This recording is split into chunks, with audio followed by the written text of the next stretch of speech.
ত্রয়োদশ জাতীয় সংসদ নির্বাচন ও গণভোটকে আংশিকভাবে বিতর্কমুক্ত বলা গেলেও সম্পূর্ণ প্রশ্নাতীত বলা কঠিন বলে মন্তব্য করেছে সুশাসনের জন্য নাগরিক সুজন।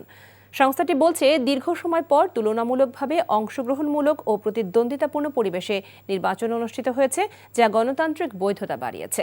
তবে কিছু সীমাবদ্ধতা ও অনিয়মের অভিযোগ ছিল। সেসবের নিরপেক্ষ তদন্ত ও জবাবদিহি নিশ্চিত করা প্রয়োজন। সকালে রাজধানীর জাতীয় প্রেসক্লাবে আয়োজিত সংবাদ সম্মেলনে পর্যবেক্ষক সংস্থা হিসেবে জাতীয় সংসদ নির্বাচন ও গণভোট নিয়ে সুজনের এই পর্যবেক্ষণ তুলে ধরা হয়। নির্বাচন সম্পর্কে বদিউল আলম মজুমদারের সার্বিক মূল্যায়ন, এই নির্বাচনে জনগণ ভোট দিতে পেরেছে এবং নির্বাচন মোটামুটি শান্তিপূর্ণভাবে হয়েছে। সব দল নির্বাচনের ফলাফল মেনে নিয়েছে উল্লেখ করে তিনি জানান, যেসব অভিযোগ সামনে এসেছে নির্বাচন কমিশনের দায়িত্ব সেগুলো তদন্ত করা।